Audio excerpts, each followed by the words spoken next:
Hello, ഇവിടെ എത്ര ടൈമായി എന്നറിയോ? ഇപ്പോൾ മോർണിംഗ് 5:30 ആണ് കേട്ടോ. നല്ല വെളിച്ചമാണ് ഇവിടെ. അപ്പോൾ നമുക്കിന്ന് ബ്രേക്ക്ഫാസ്റ്റിന് ദോശയാണ്.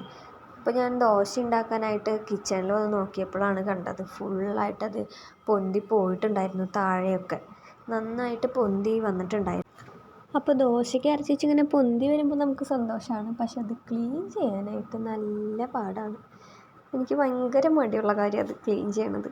പിന്നെ ഞാൻ ദോശയൊക്കെ ഉണ്ടാക്കി. ഇന്ന് ലുലുവിന് സ്കൂളിൽ ഫസ്റ്റ് ഡേ ആയതുകൊണ്ട് ഞങ്ങൾ രണ്ടുപേരും കൂടി കൊണ്ടുവിടാൻ പോയി. അപ്പോൾ പുതിയ സ്കൂള്, പുതിയ ടീച്ചർ, പുതിയ ഫ്രണ്ട്സൊക്കെ ആയിട്ട് അങ്ങനെ ക്ലാസ്സിലൊക്കെ കൊണ്ടാക്കി. പിന്നെ ഞങ്ങൾ തിരിച്ചു പോകണം. ജിത്തേട്ടന് ഡ്യൂട്ടിക്ക് പോകേണ്ട ടൈമായി തുടങ്ങി. അങ്ങനെ ഞങ്ങൾ കുറച്ച് നേരം നിന്നിട്ട് പിന്നെ ഞങ്ങൾ തിരിച്ചു പോന്നു. അത് കഴിഞ്ഞ് പിന്നെ വീട്ടിലെത്തി ബ്രേക്ക്ഫാസ്റ്റൊക്കെ കഴിച്ചതിന് ശേഷം ജിത്തേട്ടൻ ഡ്യൂട്ടിക്ക് പോവാണ്. അപ്പോൾ ഇവരൊക്കെ പോയതിന് ശേഷം എനിക്കിവിടെ ഒരു മറാഠി ഫ്രണ്ട് ഉണ്ട്. അവൾക്ക് കുറച്ച് ദോശയൊക്കെ ഉണ്ടാക്കി കൊടുത്തു. അപ്പോൾ ഇന്നത്തെ വീഡിയോ ഇത്രേ ഉള്ളൂ. Bye bye.